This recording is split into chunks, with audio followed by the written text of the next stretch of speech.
Hello students, today we're going to be learning about the Bill of Rights. Did you know that the Bill of Rights, which are the first 10 amendments of the Constitution, lists our country's most important rights and freedoms? The first act of Congress back in 1789 was to end the fears that a strong government might take away people's rights and freedoms. People wanted to have a Bill of Rights to have protection from a strong government.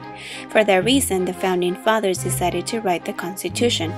The preamble is an introduction to the Constitution, and it is very important because it states why the Constitution was written and its purpose. The preamble states, "We the people of the United States, in order to form a more perfect union, establish justice, ensure domestic tranquility, provide for the common defense, promote the general welfare, and secure the blessings of liberty to ourselves and our posterity, do ordain and establish this Constitution for the United States of America." Amendment 1. Amendment 1 has 5 parts: freedom of speech, freedom of religion, freedom of press, freedom to assemble, freedom of petition. Amendment 2. The right to bear arms. Amendment 3. You don't have to let soldiers live in your house, except if there is a war, and even then, only if Congress has passed a law about it.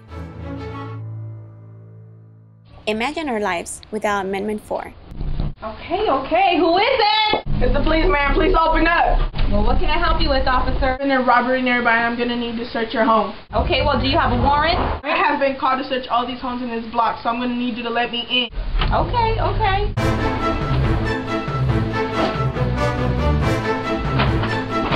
Apartment 62 is clear. Have a nice day.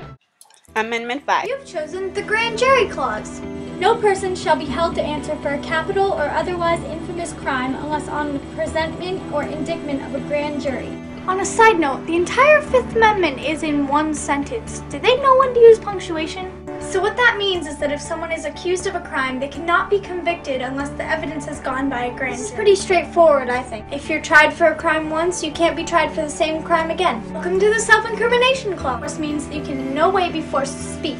You can be tried in a case and remain completely silent if that's how you'd like to be. If you've ever seen Cops, you know what I'm talking about.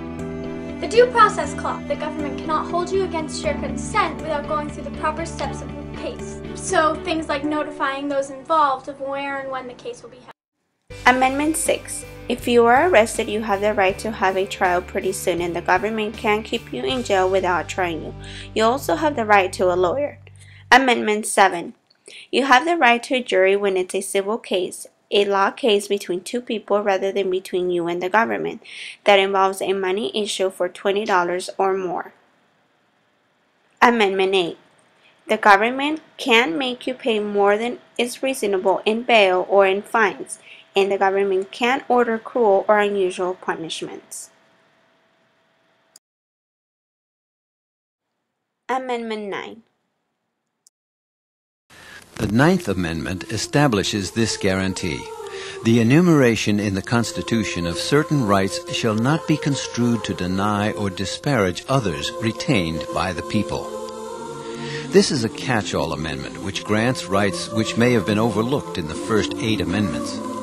Court interpretations have now included things like a person's right to privacy and the right to take part in political activities. Amendment 10. That the powers not delegated to the United States by the Constitution, nor prohibited by it to the states, are reserved to the states respectively or to the people.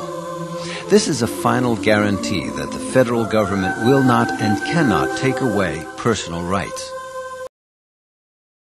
As John Adams, our second president, put it, "You have rights antecedent to all earthly governments. Rights that cannot be repealed or restrained by human laws. Rights derived from the great legislator of the universe." These are the 10 amendments that have come to be known as the Bill of Rights. In countless other countries around the world, people have no Bill of Rights to protect them from excesses of government authority. But in America, the Constitution and the Bill of Rights guarantee us the rights to life, liberty, and the pursuit of happiness. Now that you have have learned about the first 10 amendments of the Constitution, you can see the importance of each of those amendments in our lives. See you next time!